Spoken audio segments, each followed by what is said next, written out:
እንደምታዩት በሰንጠረዥ የሚገኝባቸው ክፍለ ከተማ የህንፃ አይነቶች፣ የቤቶች ብዛት፣ ወቅታዊ ግንባታ ደረጃ ምን ይመስላል የሚለውን የቤቶች ብዛት ፐርፌክት አይደለም፣ ግምታዊ አለው።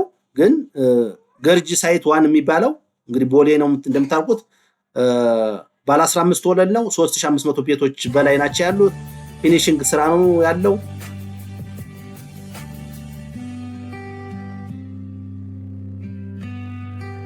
ይስጥልን ወደ ቻናላችን ቤተሰቦች እንደምን አላችሁ?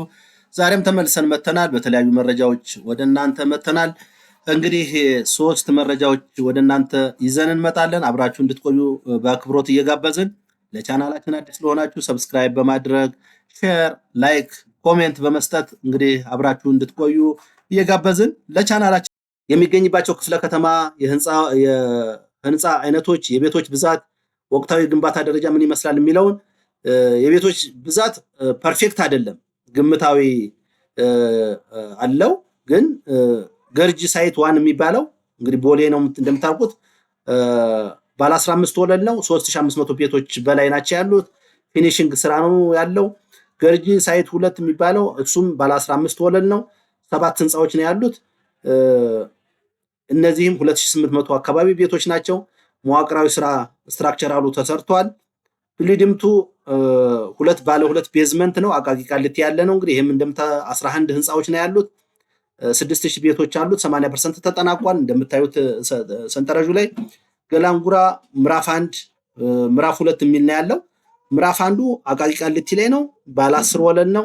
8500 ቤቶች ፊኒሽንግ እና ቀለም ስራ እየተሰራ ነው።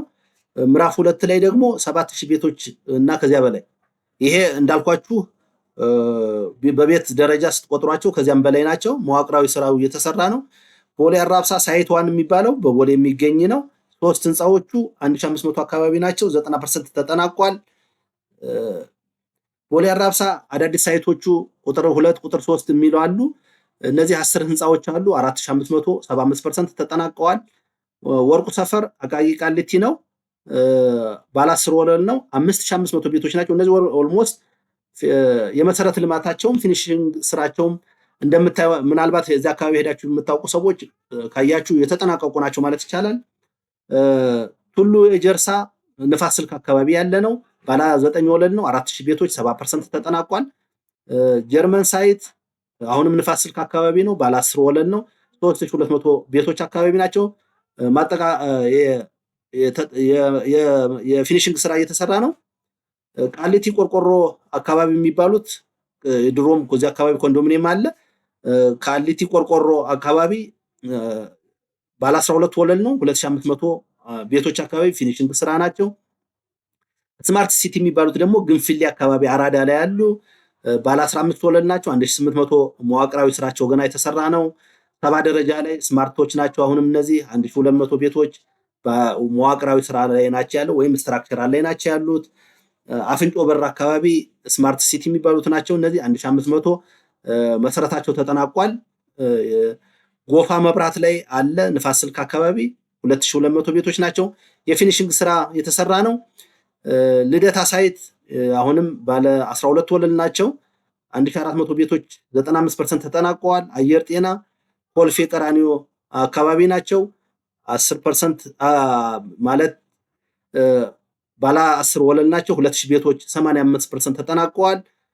ቡልቡላ አካባቢ ልዩ ሳይት የሚባል አለ። እሱ ባለ 12 ወለል ነው። 4000 ቤት አለው። ይሄም የፊኒሽንግ ስራ ኦልሞስት አጠቃላይ ስትራክቸራሉ አልቆ የፊኒሽንግ ስራ እየተሰራ መሆኑን ያመለክታሉ። እንግዲህ መረጃው ይሄንን ይመስላል ማለት ነው።